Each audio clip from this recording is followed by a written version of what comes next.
Adakah cukup sekadar berhempas pulas berkhidmat pada agama untuk sampai kepada Allah?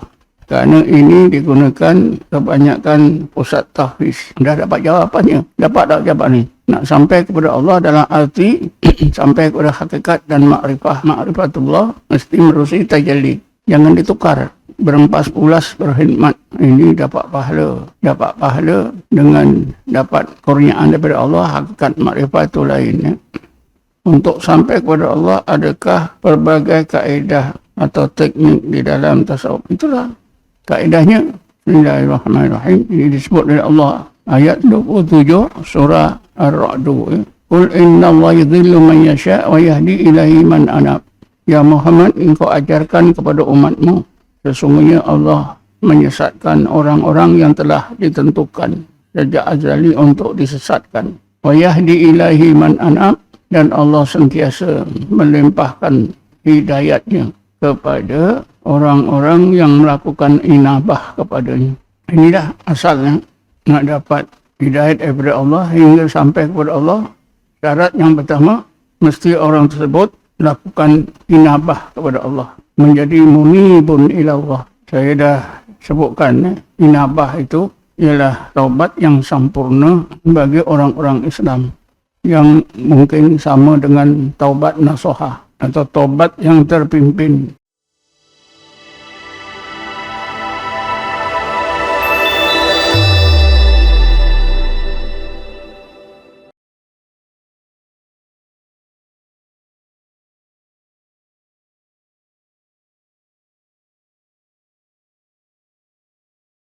Tuan-tuan dan puan-puan yang dirahmati Allah sekalian, dalam mukadimah tadi saya bacakan 3 atau 4 ayat yang mempunyai maksud yang sama. Jadi saya nak tanya pada tuan-tuan dan puan-puan, dari sudut manakah persamaan yang dapat tuan-tuan lihat? Surah Ali Imran ayat 190-191. Inna fi khalqis samawati wal ardi wa ikhtilafil laili wan nahar ayatil liulil albab. الذين يذكرون الله قياما وقعودا وعلى جنوبهم ويتفكرون في خلق السماوات والأرض ربنا ما خلقت هذا باطلا سبحانك فقنا عذاب النار. Ayat 75 surah Al-An'am. وكذلك نري إبراهيم ملكوت السماوات والأرض وليكون من الموقنين. Ayat 143 surah Al-A'raf. فلما تجلى ربه للجبل جعله دكا وخر موسى صعقا فلما أفاق قال سبحانك تبت إليك وأنا أول المؤمنين. Jadi saya tanya tadi, 3 ayat ni mempunyai maksud yang sama. Jadi dari sudut mana persamaannya? Siapa boleh jawab? Atau semua tak boleh jawab? Ada siapa boleh jawab? Angkat tangan. Jendol.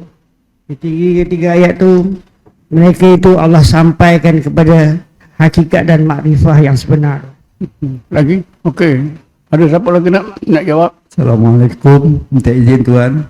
Ayat 191 surah Al-Baqarah. Surah itu apabila ditajallikan jadi hamba yang mengenal Allah, dia fana. Serupa juga Nabi Musa itu fana. Ayat Al-Imran. Dan Nabi Ibrahim nak lihat Allah, tapi Allah tidak kasih. Allah tidak izinkan.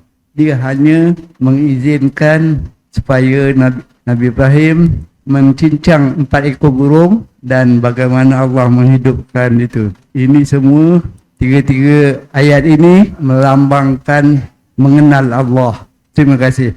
Itu saja. Cukuplah ya. Sebenarnya 3 semua ayat-ayat yang baca tu, 3 ayat yang 4 ayat itu, ayat 190, 191 tu satu je ya. Jadi ketiga-tiga ayat tersebut mempunyai maksud yang sama ya. Seperti yang Haji Zul cakap tadi, Nabi Ibrahim disampaikan oleh Allah kepada hakikat dan makrifah. Ulul albab juga disampaikan oleh Allah kepada hakikat dan makrifah. Nabi Allah Musa juga disampaikan oleh Allah ke tingkat hakikat dan makrifah sama. ketiga-tiga itu diistilahkan tajalli. Cuma yang jelas disebutkan tajalli hanya Nabi Musa. Falamma tajalla rabbuhu lil jabali ja'alahu dakka. Adapun ulul albab, walaupun ditajallikan juga oleh Allah, kalimat tajalli tak disebut. Cuma inna fi khalqis samawati wal ardi wa ikhtilafil laili wan nahar ayatil li ulil albab. Di dalam alam malakut, kejadian di langit dan di bumi, terdapat resi-resi Allah yang dapat dipandang oleh pandangan mata hati atau pandangan roh ulul albab. Ini tajalli lah. Kemudian kita Nabi Ibrahim berkata nuri Ibrahim malakutas samawati wal ardi. Ini juga tajalli. Jadi Nabi Ibrahim disampaikan oleh Allah, ditingkatkan ilmunya pada hakikat dan makrifah, imannya ditingkatkan kepada yakin. Begitu juga ulul albab, begitu juga Nabi Musa alaihissalam. Ini kebetulan ada satu pertanyaan yang disampaikan tadi. Macam dia ingin tanya, macam mana nak sampai kepada Allah. Ini jawapannya lah. Nak sampai kepada Allah mesti menerusi tajalli. Sampai kepada Allah itu artinya sampai kepada hakikat dan makrifah. Cuba saya bacakan, Allah bagi ilham hamba Allah ni. Adakah cukup sekadar berhempas pulas berkhidmat pada agama untuk sampai kepada Allah? Kerana ini digunakan kebanyakan pusat tahfiz. Dah dapat jawapannya. Dapat tak jawapan ni? Nak sampai kepada Allah dalam arti sampai kepada hakikat dan ma'rifatullah mesti menerusi tajalli. Jangan ditukar. Berempas pulas berkhidmat. Ini dapat pahala. Ya. Dapat pahala dengan dapat kurniaan daripada Allah, hakikat makrifat itu lain. Ya. Untuk sampai kepada Allah, adakah berbagai kaedah atau teknik di dalam tasawuf? Itulah kaedahnya. Bismillahirrahmanirrahim. Qul innallaha yudhillu man yasha wa yahdi ilaihi man anab alladzina amanu wa tatma'innu qulubuhum bidzikrillah ala bidzikrillah tatma'innul qulub. Ya ayyatuhan nafsul mutmainnah irji'i ila rabbiki radiyatan mardiyah fadkhuli fi ibadi fadkhuli jannati. Ini disebut oleh Allah. Ayat 27 surah Ar-Ra'd. Qul inna Allah yudhillu man yasha' wa yahdi ilaihi man anab.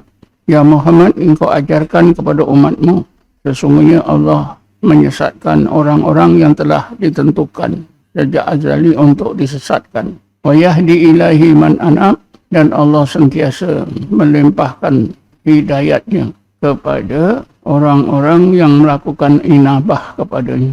Inilah asalnya nak dapat hidayat daripada Allah hingga sampai kepada Allah. Syarat yang pertama, mesti orang tersebut lakukan inabah kepada Allah, menjadi munibun ila Allah. Saya dah sebutkan, inabah itu ialah taubat yang sempurna bagi orang-orang Islam, yang mungkin sama dengan taubat nasuhah atau taubat yang terpimpin. Seseorang yang berjaya melakukan inabah ada 3 ciri. Pertama, beriman dengan sempurna, beramal sebaik-baik amal, wa tatma'innu qulubuhum bizikrillah. Dan ketiganya, hati mutmainnah dengan zikrullah. Bila ada 3 ini, barulah sampai kepada Allah. Allah panggil, ya ayyatuhan nafsul mutmainnah. Wahai jiwa, wahai hati, wahai roh yang mutmainnah. Yang beriman tadi, beramal soleh, berzikir sehingga mutmainnah. Irji'i ila rabbiki radiyatan mardiyah. Kembalilah kamu untuk mengenal, untuk musyahadah pada Tuhan kamu Allah. Seperti dulu, sebelum kamu masuk dalam tubuh, dalam jasad. semasa di alam arwah. Fadkhuli fi ibadi, dalam keadaan redha dan ridha. Fadkhuli fi ibadi, masuklah dalam kumpulan para hambaku. Fadkhuli jannati. Inilah jalannya. Memang kita dengar macam-macam, ustaz-ustaz kita nak sampai mesti gitu, nak sampai. Tapi dalilnya apa? Quran jelas. Ya? Jadi yang sampai kepada Allah, artinya sampai kepada hakikat dan makrifah.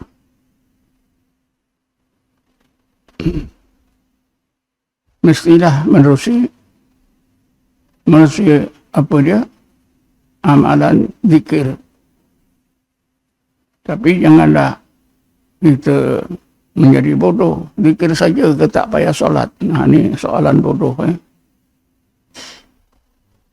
Orang-orang terikat zikir saja, tak payah solat. Ini tahun akhir 70-an, 80-an. Begitu ya. Orang-orang terikat ni teruk betul. Asal zikir aja tak payah solat. Ini kan anggapan bodoh.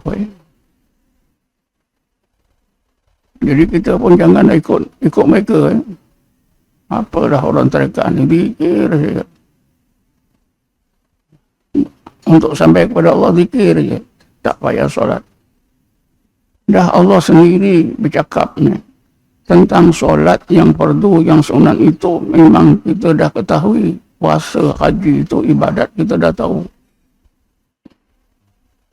Tapi hanya dengan menunaikan rukun Islam yang 5 sahaja tak boleh.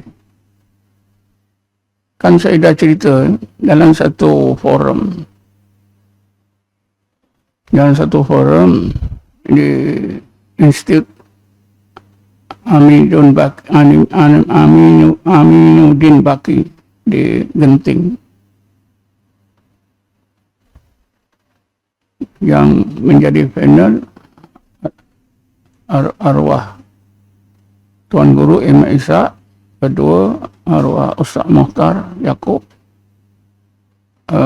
ketiganya doktor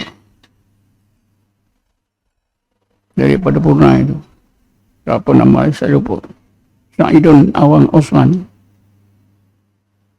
Dalam forum itu, bila sampai sisi soal jawab, seorang bekas qadhi yang baru pensiun,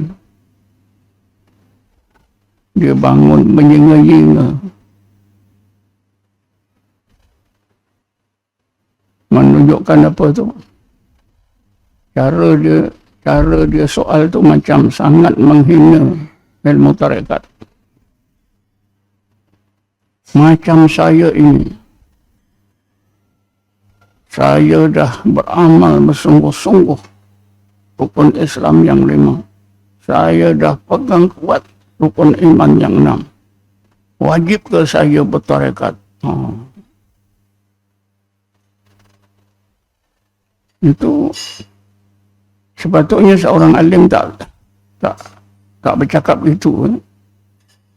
Kerana nada dia bercakap itu memang ada macam menghina. Aku dah cukup lah tak bertarekat. Lalu Imam Isa bangun, kerana Dr. Saidun tak mau jawab, Ustaz Mukhtar pun tak mau jawab, serah pada Imam Isa. Imam Isa bangun, betul kita dah buat semua rukun Islam yang 5, kita sudah beriman dengan rukun iman yang 6. Kita sebagai manusia yang lemah, tidakkah kita bimbang kalau ibadat kita tu seperti ibadat orang munafik? Macam mana solat orang munafik? Imam Isa bacakan ayat, wa idza qamu ila sholati qamu kusala.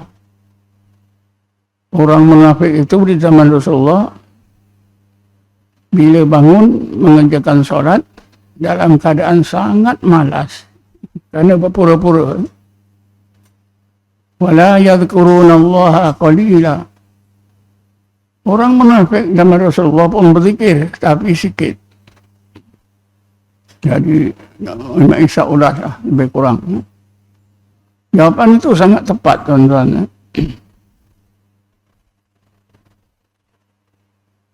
Jadi untuk sampai kepada Allah, Allah dah terangkan jalannya. Wa yahdi ilahi man anab alladzina amanu wa tatma'innu qulubuhum bi dzikrillah ala bi dzikrillah tatma'innul qulub. Lalu kita sambungkan terus ayat 27 hingga 30 suratul Fajr. Ya ayyatuhan nafsul mutmainnah.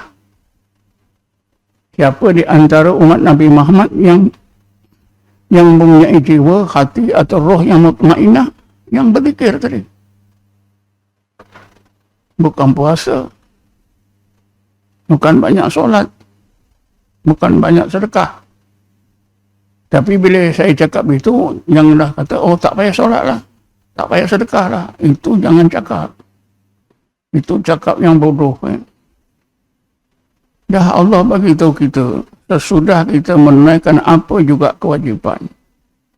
Membanyakkan apa saja yang sunatkan. Kalau kita nak sampai kepada Allah, mestilah banyak zikir sehingga hati kita mutmainnah.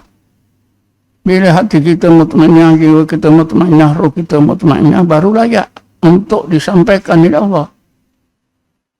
Bukan kita yang menyampaikan diri kita, Allah. Dengan permanya irji'i ila rabbika radiyatan mardiyah. Itulah tadi. Bila dapat tajalli, seperti Nabi Musa dapat tajalli, sampailah dia. Seperti Nabi Ibrahim dapat tajalli. Wa kadzalika nuri Ibrahim malakutas sama.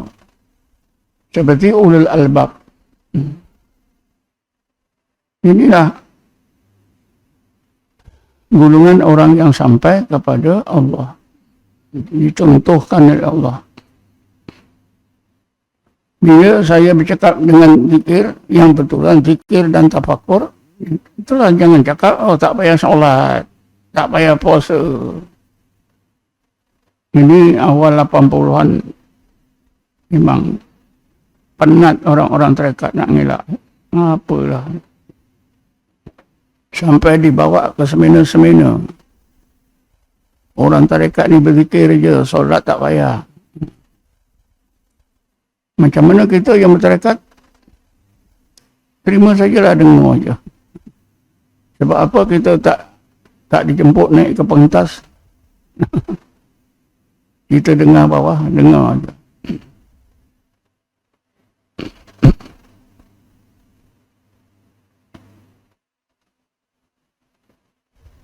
Jadi soalan tadi dah dapat jawapan dah. Nak sampai kepada Allah, apa makna sampai kepada Allah? Sampai benar-benar mengenal Allah.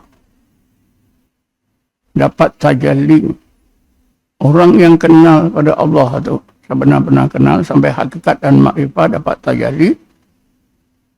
Orang tersebut, roh orang tersebut dapat pengalaman semula. Rewind semula pengalaman. Ketika roh masih di dalam alam arwah. Ketika itu Allah berfirman kepada roh-roh kita, Bismillahirrahmanirrahim, alastu bi rabbikum. Wahai para roh manusia semua, tidakkah aku ni Tuhan kamu? Qalu bala syahidna. Maka para roh manusia seluruhnya menjawab, bala, bahkan kaulah ya Allah Tuhan kami, syahidna. Jadi bila kita berzikir sampai kita disampaikan ya Allah, bala syahidna, itulah tajalli, itulah sampai mengenal Allah, sampai ke peringkat hakikat dan makrifah. Itulah yang dimaksudkan ahwaluddin ma'rifatullah. masih lagi dalam media sosial orang masih bincangkan lagi Awaluddin Ma'rifatullah.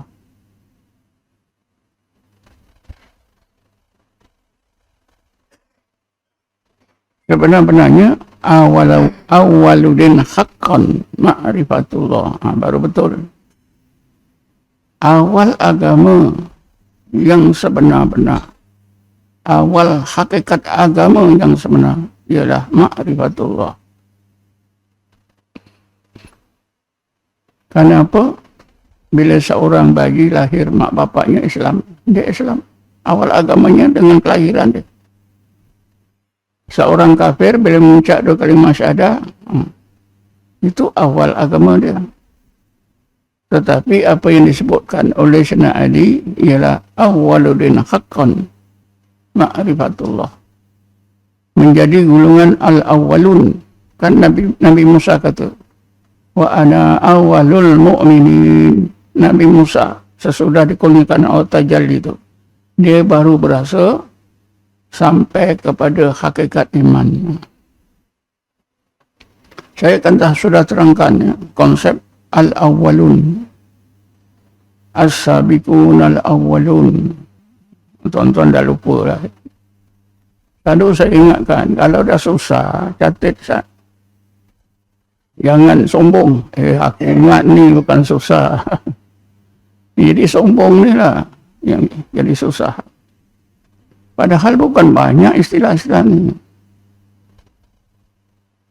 As-sabiqun al-awwalun. As-sabiqun tu orang-orang lelaki, orang-orang perempuan, mukminuna, mukminat yang banyak zikir. As-sabiqun.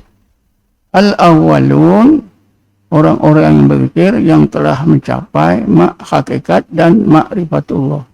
Itu as-sabiqun al-awwalun. Boleh faham tak?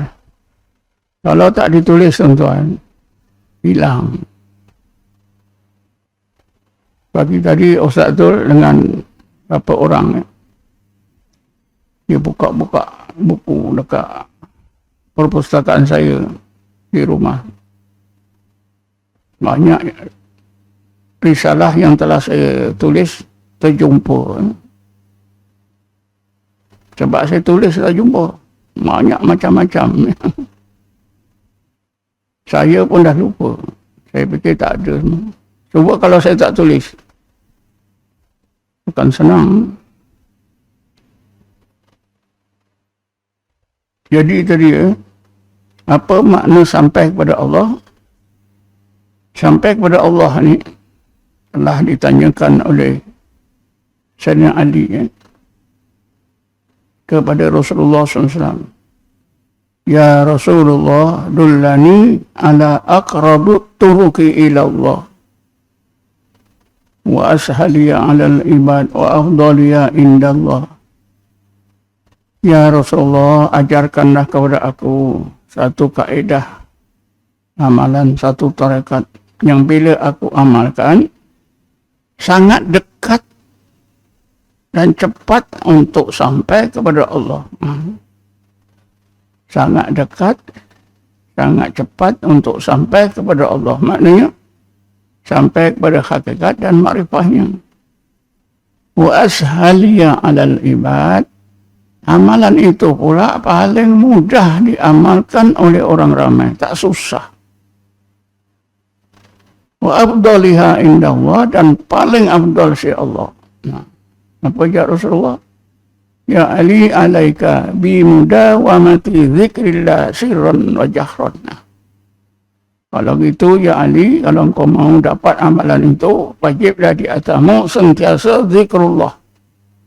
Sama ada secara sir maupun jihar. Kan jelas, Quran cakap gitu, Rasulullah cakap gitu.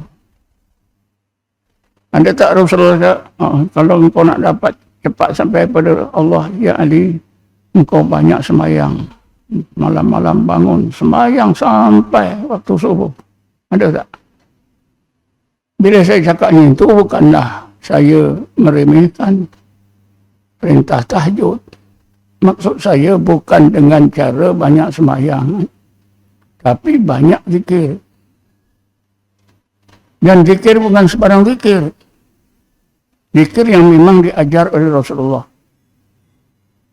Kan akhirnya Sayyidina Ali kata, rupa-rupanya Sayyidina Ali pun macam kita juga asalnya.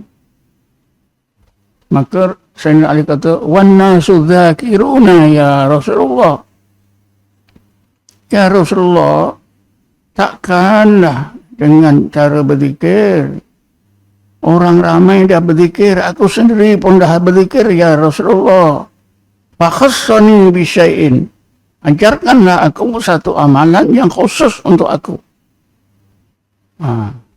Maknanya Sayyidina Ali itu macam kita juga tertanya-tanya. Betul ke dengan tarekat ni boleh sampai kepada Allah? Kata Ustaz Tahfiz, mesti bersungguh-sungguh, berempas-pulas khidmat untuk agama.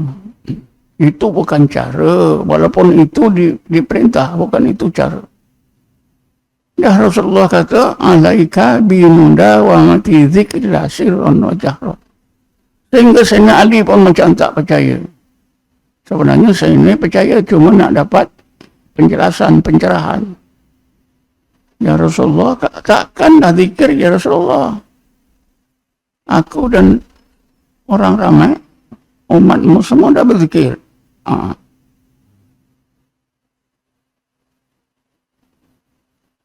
Lalu Rasulullah kata, wahai Ali, rupanya engkau ini sudah dilanda oleh perasaan yang salah.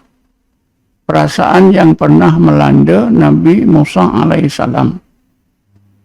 Ketika Nabi Musa alaihissalam mohon kepada Allah satu amalan yang khusus untuk dirinya, Allah perintah supaya menyebut la ilaha illallah. Maka Nabi Musa pun meluahkan perasaannya, ya Allah, la ilaha illallah ni semua orang-orang beriman hamba-Mu sudah sebut, yang aku maksudkan ya Allah satu amalan yang khusus. Kan macam Sayyidina Ali.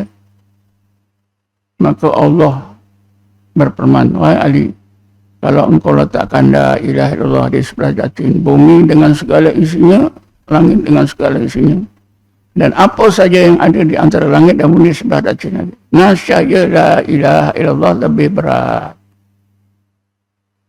Akhirnya Nabi Musa akur, lalu dia berzikir la ilaha illallah. Sayyidina Ali pun akhirnya tanya kepada Rasulullah, kalau gitu ya Rasulullah, macam mana aku nak zikir? Kaifa azkuru ya Rasulullah? Apa maklumat yang Tuan dapat ni? Kalau macam itu, macam mana aku nak zikir ya Rasulullah? Apa fakta yang penting? Sayyidina Ali macam sobat-sobat yang lain, sudah memang hari-hari la ilaha illallah. Tapi kenapa nak zikir la ilaha illallah, dia mesti belajar? Tanya Rasulullah, macam mana ya Rasulullah nak berzikir itu? Lalu Rasulullah kata, ya Ali, kau diam-diam, kau dengar baik-baik. Aku akan sebut la ilaha illallah 3 kali. Lepas itu kau buat seperti yang aku buat. Qala Rasulullah SAW, la ilaha illallah salasata marratin mukmidun ainahi rafi'an sautahu wa ali yasma'. Maka Rasulullah pun menyebut la ilaha illallah sebanyak 3 kali dalam keadaan memejamkan 2 mata, menguatkan suara Sayyidina Ali dengar. Inilah apa yang dinamakan bai'ah, talqin zikir. Lepas tu Sayyidina Ali buat. Inilah, dari sinilah zikir-zikir yang bersanad kemudiannya. Sebab itu, kalau ada di antara anggota masyarakat kita, alah la ilaha illallah, aku dah selalu buat. Lalu dia tak mau bertarekat. Betul tak? Boleh tak? Tak boleh. Sayyidina Ali saja pun minta Rasulullah ajar macam mana nak nyebut la ilaha illallah. Atas alasan aku dah lepas daripada Azhar, dapat ijazah MA bagian akidah. La ilaha illallah ni tak payahlah. Tarekat-tarekat ni tak payah. Seganlah, malulah Sayyidina Ali yang memang sejak remaja mengikuti Rasulullah. Kalau la ilaha illallah tu biasalah. Minta ditalkinkan oleh Rasulullah la ilaha illallah. Daripada apa yang berlaku pada Sayyidina Ali inilah yang akhirnya dijadikan asas oleh ulama tasawuf. Ya. Kalau nak berzikir yang boleh menyampaikan kepada hakikat dan makrifatullah, segera menyampaikan dan betul-betul boleh sampai. Hendaklah kita ditalkinkan zikir itu oleh seorang guru musyrik. Cukup jelas ni.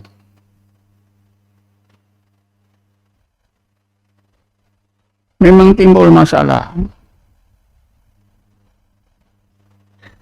Orang yang berbai'ah ambil tarekat ni sikit sangat bilangannya. Orang yang berzikir ikut mana-mana tarekat di seluruh dunia sikit bilangannya. Imam Ishaq kata macam satu titik dalam Quran. Atau macam satu huruf. Berapa puluh ribu ayat huruf dalam Quran. Orang yang berzikir dengan tarekat ini macam satu titik atau satu huruf ni. Itu apa ni bandingan sikitnya orang yang di akhir zaman ini yang melibatkan diri belajar zikir seperti yang diajar dalam mana-mana tarekat terlalu sedikit. Mungkin kita tengok dewan ni penuh, tapi penuh daripada berapa ramai manusia di Lembah Kelang. Berjuta, mungkin ada ratus ribu, 600 ribu. Yang datang sini 100 orang, kan sikit sangat. Itu pun yang malas banyak. Tak sungguh-sungguh. Dalam tanda tanya, betul ke tarekat ni bagus? Sebab itu ada yang masuk tarekat ni dia nak uji. Nak tengok. Tak boleh lah.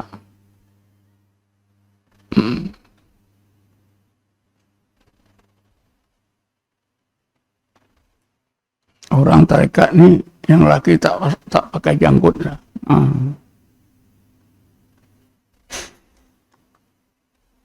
Pakai janggut ni wajib. Tak ada pun. Tablik lagi bagus. Janggutnya panjang-panjang. Betul lah.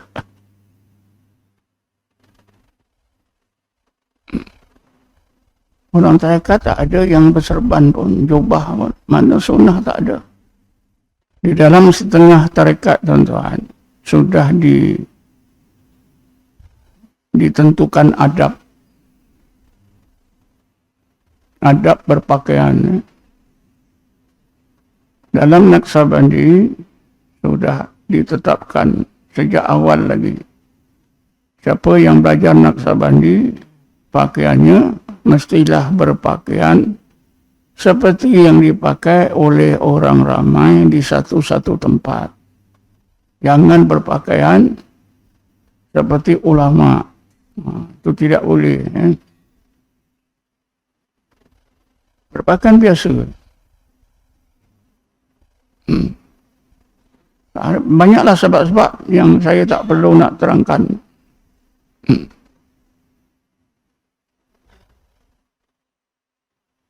Saya kan dah selalu juga menghadiri kongres tasawuf dan tarekat seluruhnya di Libya pun ada. Kat Indonesia pun ada. Memang kebanyakan orang tarekat berpakaian biasa.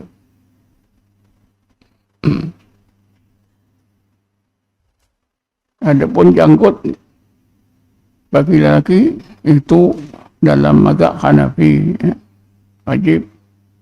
Dalam mazhab Syafi'i tak apa. Jadi kita berbalik semula tadi ya. Kita sampai kepada Allah apabila Allah tajallikan rahsia-rahsia kewujudannya, rahsia keagungannya, rahsia kesempurnaannya.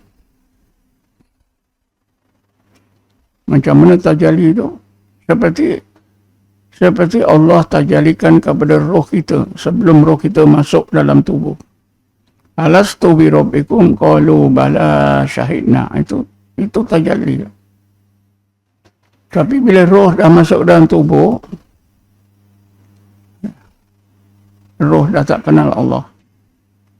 Sebab apa? Roh sudah ghaflah. Antaqulu yaumal qiyamati inna kunna an hadza ghafilin. Supaya kamu di hari akhirat nanti, ya Allah, kami ghaflah sepenuhnya ketika kami hidup di dunia dulu. Sebab itulah kami tak ingat yang kami pernah mengatakan bala syahidna. Jadi nak hilangkan ghaflah, itulah berzikir. Seperti yang dicontohkan ulul albab alladzina yadhkuruna Allah qiyaman wa qu'udan wa ala junubihim wa yatafakkaruna fi khalqis samawati. Zikir dan tafakkur. Ini contohnya. Nabi Musa pun berzikir terus. Ketika beliau uzlah khalwat di Bukit Tursinah. Tentunya Nabi Ibrahim sama aja. Karena jalannya itu.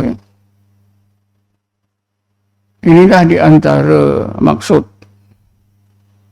wala zikrullahi akbar.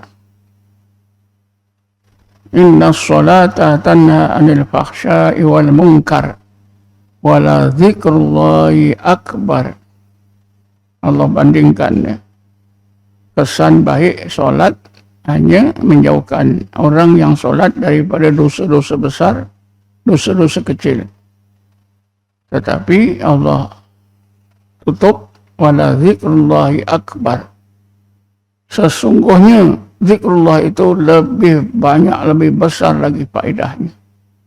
Antaranya boleh menyampaikan kita kepada hakikat dan ma'rifatullah melalui tajalli.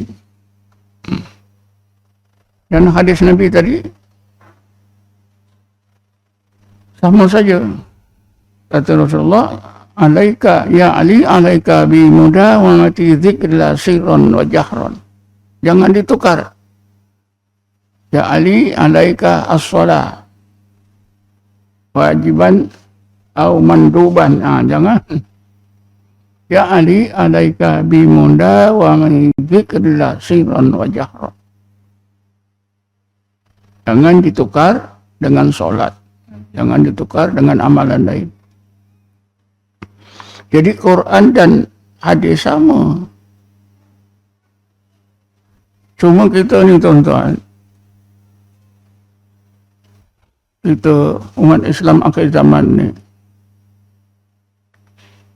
agama Islam tu disampaikan dengan cara yang terbalik. Kan kita di akhir zaman ni, sejak kecil lagi, cuba tengoklah anak cucu kita, ajarkan mengaji, ajarkan solat, puasa. Zikir ada tak? Ada. Sedangkan agama Islam bila diturunkan di Mekah, orang Mekah itu, orang Islam di Mekah tak ramai, jadi minoriti. Kan saya dah cakap selalu ya. ولا تطرد الذين يدعون ربهم بالغداة والعشي يريدون وجهه. Orang Islam di zaman Makkah dah asyik menyebut Allah, Allah, Allah, Allah, Allah, Allah. Bil ghadati wal asyi, sepanjang masa siang dan malam. Tak ada ibadat lain selain daripada zikir dan baca Quran. Tujuan mereka mahukan Allah. Yuriduna wajhah. Selama 13 tahun di Mekah, sesudah berhijrah ke Madinah pun sama. Zikir juga yang diutamakan. Ayat 28 surah Al-Kahfi. Bismillahirrahmanirrahim. Wasbir nafsaka ma'al ladzina yad'una rabbahum bil ghadati wal asyi yuriduna wajha. Coba kita bayangkan umat Islam di Mekah, Madinah zaman awal berzikir Allah, Allah, Allah. Bukan masa tawajuh saja, bukan masa di masjid saja. Sentiasa di jalan, di pasar, di mana-mana. Kita ni berzikir, baik juga ada tawajuh. Kalau tidak memang tak berzikir. Seminggu sekali. Berapa bulan kita bersolok, baik juga ada. Kalau tidak,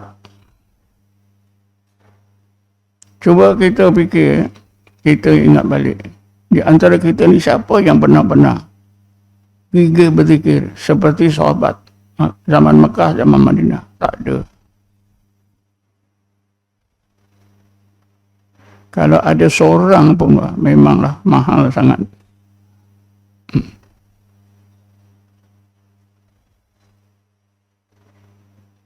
Sebab itu zaman Mekah, Madinah ni ada orang Islam yang dianggap, yang dikatakan mabuk zikir. Sekarang ada tak orang mabuk zikir? Tak ada.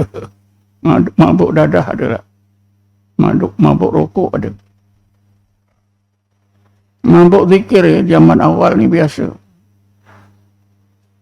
Sehingga kalau di Mekah tu orang-orang Quraisy bengang kerana melihat orang Islam di mana-mana pun macam orang gila. Allah, Allah, Allah, Allah, Allah.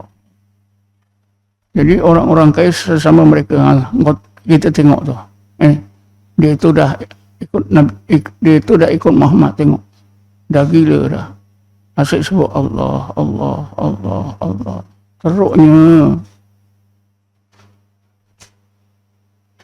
Maknanya orang Islam pada masa itu dianggap gila oleh orang Quraisy. Ke mana saja, ke pasar ke mana, jalan, duduk-duduk temenung, tak ada. Allah, Allah. Cuba tuan-tuan pergi ke Lumpur, jalan-jalan kaki lima, Allah, Allah, Allah, Allah, Allah. Macam mana orang ramai tengok ni? Dia ni dah sewil lah. Betul tak?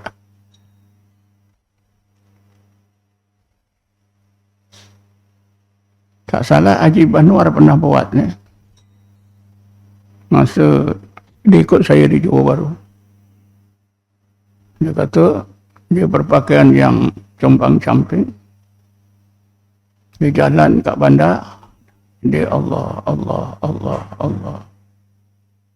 Buat mata merah. Orang ramai pun tengok. Ini orang gila mana ni?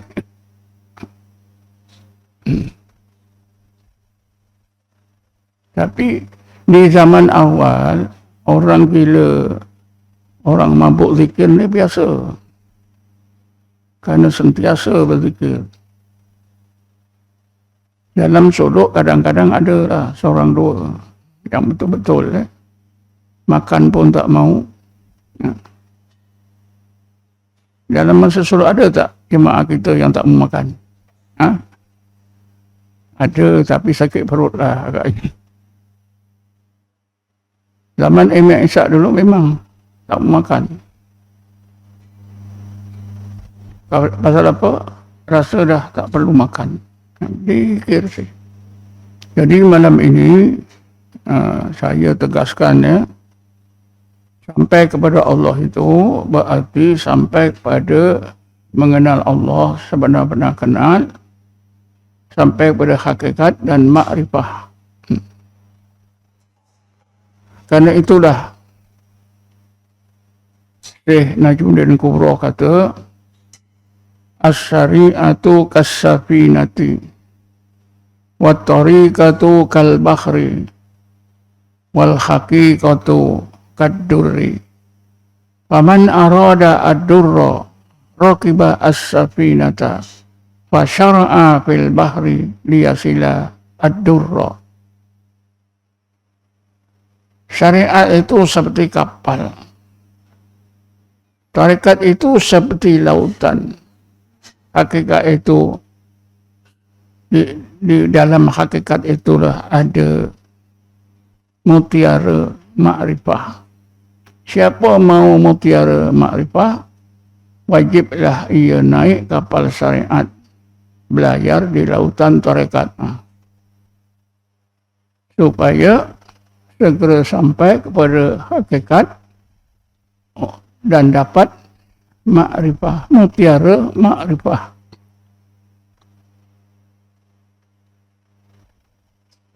Jadi kan tarekat zikir terus. Yang Nabi kata, alaika ya Ali, alaika bimuna wa bi zikrillah. Wajib di atasmu sentiasa kekal berzikrullah. Kalau Sezaruk, itu kata-kata Sayyidina Najmuddin Kubra, meninggal dunia tahun 618 Hijrah. Tarekatnya dikenali tarekat Kabrawiyah. Sezaruk yang meninggal dunia tahun 889 atau 988. Balik-balik Sezaruk. Sezaruk dia kata,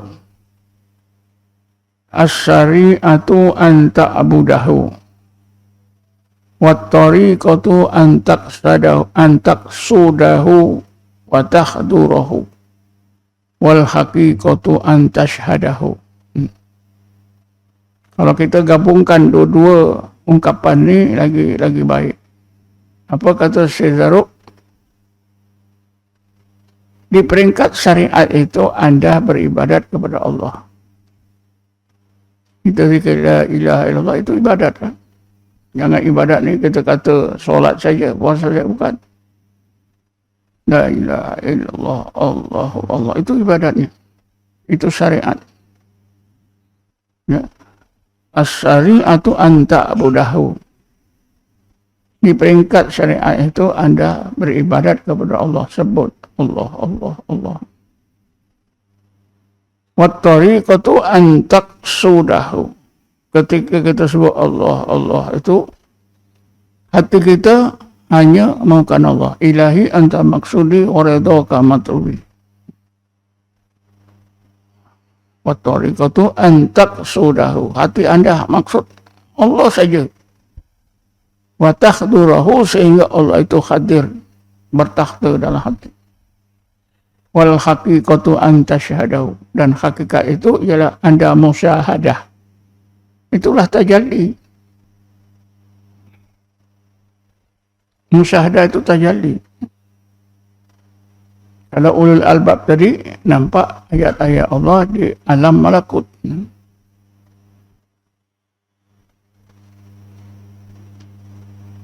Musyahadah.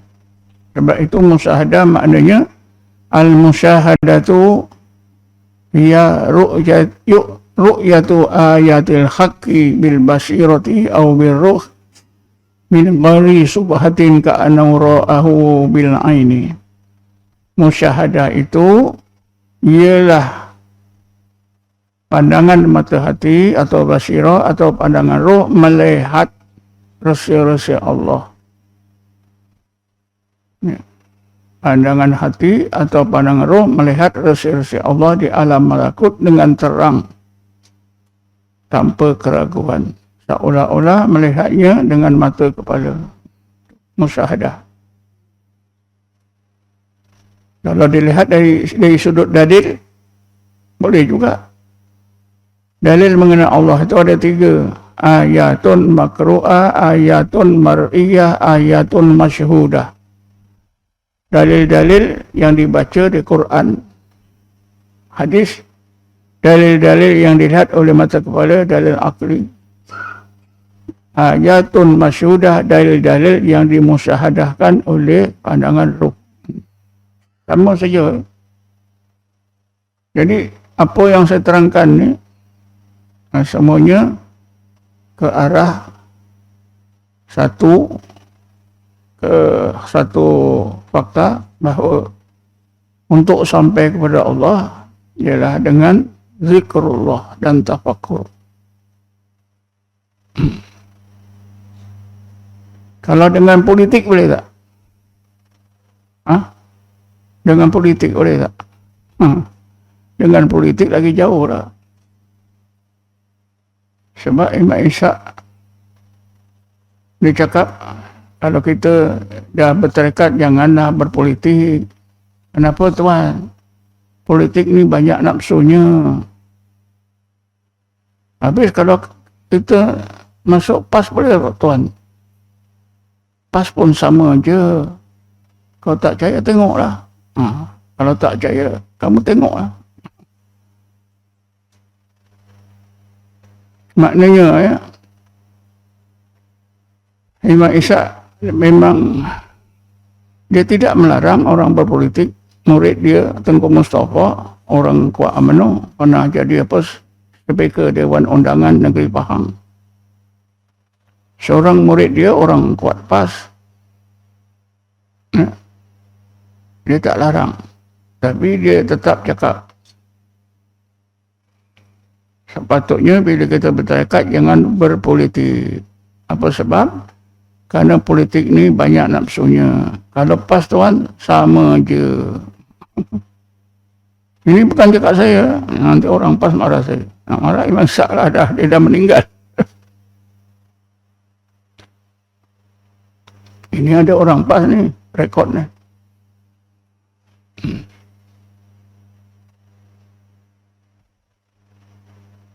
Kenapa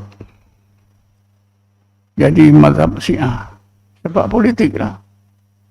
Betul tak? Sebab politik. Islam berpecah pada Syiah. Ada politik.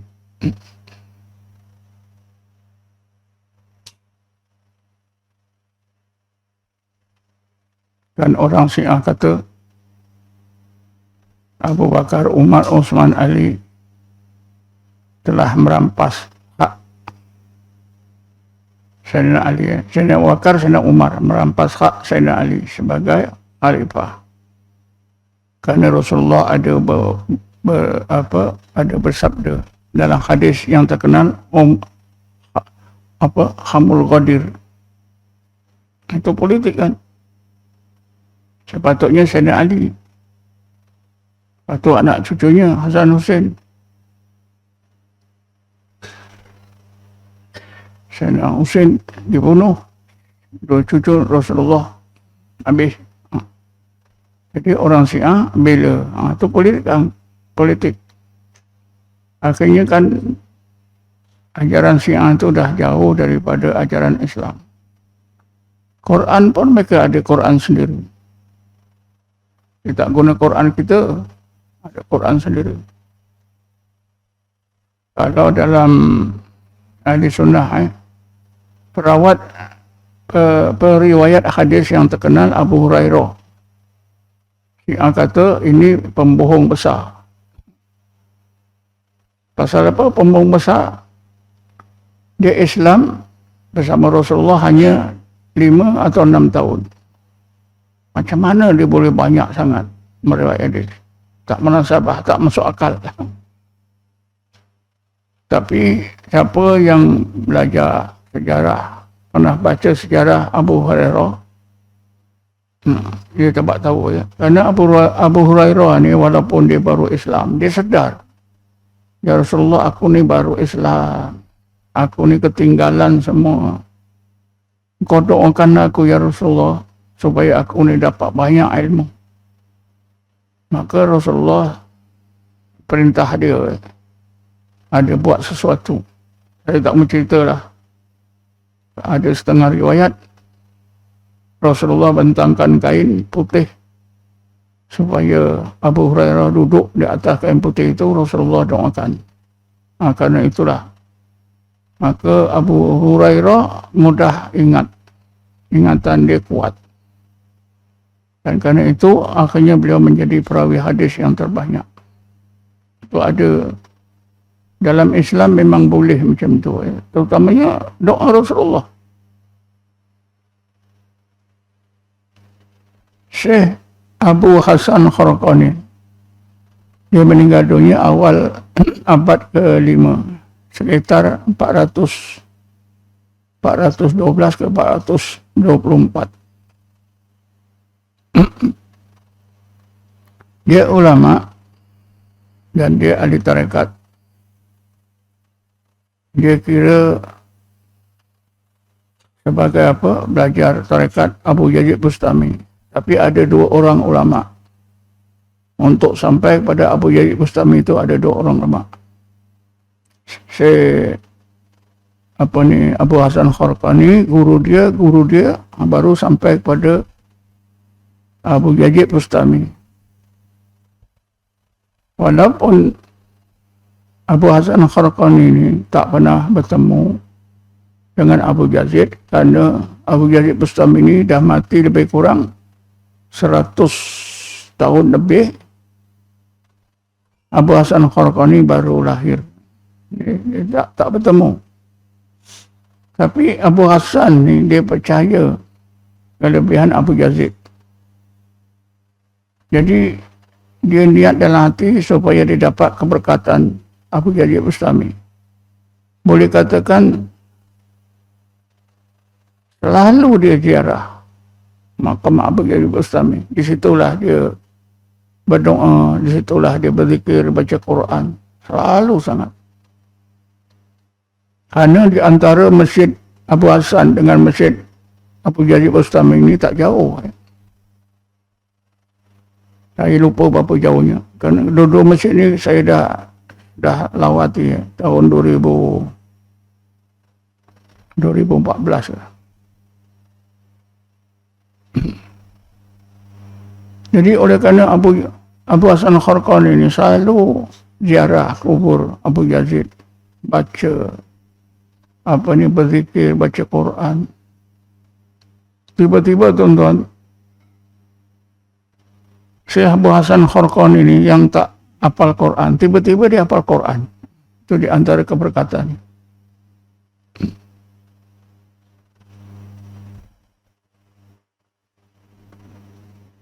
Dan dia dianggap oleh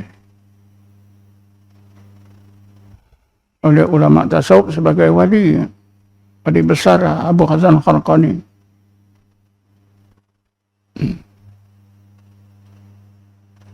Dia sebagai wali, istrinya boleh katakan macam selalu pertikaikan dia lah. Antaranya bila Abu Hasan Kharqani ini pergi satu tempat 2-3 hari untuk dakwah lah, anak lelakinya meninggal. Dia balik ke rumah, semua dah kapankan. Sehari 2 lepas itu, istrinya kata engkau ni wali, anak mati pun tak tahu. Teruk betul lah. Istrinya itu memusuhi dia selalu. Dikenakan macam kerja. Abu Hasan Kharqani mesti cari kayu api untuk dia masak. Hari-hari lah dia pergi.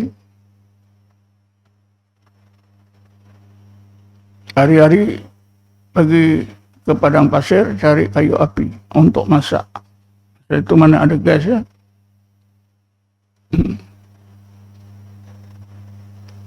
Tetapi tuan-tuan, kadang-kadang Abu Hasan As-Sadali ini balik bawa makanan. Dia pun heran, mana, siapa bagi dia? Dan dapat kayu pun banyak.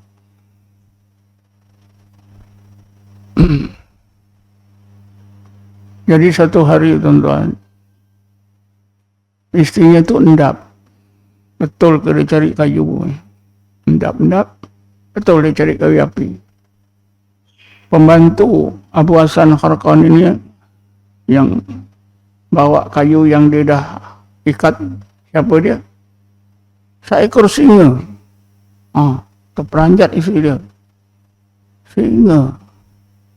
Patutnya singa tu makan dia. Singa tu diletakkan kayu tu di atas. Kadang-kadang si Abu Hasan tu naik atas singa. Barulah isteri dia kata, oh betul lah kalau gitu suami aku ni wali. Dia nak tengok dulu. Sebab itu tuan-tuan, kalau kita pergi Masjid Abu Hasan Kharqani dekat Iran, depan masjid itu ada patung. Patung daripada ini batu. Seorang tua menunggang singa. Mula-mula saya terperanjat. Pak datang sampai situ malam. Lebih kurang lepas isyak ke apa. Saya terperanjat itu, ini salah tak? Ini jangan-jangan kuil tak? Sebab ada patung singa, ada orang duduk atasnya. Rupanya tak salah, memang masjid dia. Kita tanya-tanya, oh itu untuk kenang-kenangan orang di sini. Kerana Syekh Abu Hasan Kharqani ini ketika dia cari kayu, pembantunya ialah singa. Jadi cerita Abu Hasan Kharqani ini banyak menyentuh tentang kelebihan, tentang barakah, tentang kekeramatannya. Ada siapa nak bertanya? Sudah cukup. Cukuplah ya. Malam ni dapat satu cukuplah. Apa dia? Konsep tajalli. Siapa yang dapat tajalli daripada Allah menerusi zikir, insya-Allah dia dikurniakan Allah hakikat dan makrifat. Itulah yang dinamakan apa? Orang yang sampai kepada Allah. Ya ayyatuhan nafsul mutmainnah irji'i ila rabbiki radiyatan mardiyah fadkhuli fi ibadi fadkhuli jannati. Ayat apa? 27 hingga 30 suratul Fajr. Allah alam. Assalamualaikum warahmatullahi taala wabarakatuh. A'udzu billahi minasyaitonir rajim. Bismillahirrahmanirrahim. Wassalatu wassalamu ala asyrafil anbiya'i wal mursalin sayyidina Muhammadin wa ala alihi washabbihi ajma'in. Allahumma ighfir lana warhamna waghfir lana warhamna wa li abaina wa ummahatina wa li dhawil huquqil wajibin alaina wa lil muslimina wal muslimat wal mu'minina wal mu'minat bi rahmatika ya arhamar rahimin. ربنا ظلمنا أنفسنا وإن لم تغفر لنا وترحمنا لنكونن من الخاسرين ربنا آتنا في الدنيا حسنة وفي الآخرة حسنة وقنا عذاب النار ربنا آتنا من لدنك رحمة وهب لنا من رشدا وصلى الله على سيدنا محمد الحمد لله رب العالمين تقبل الله منكم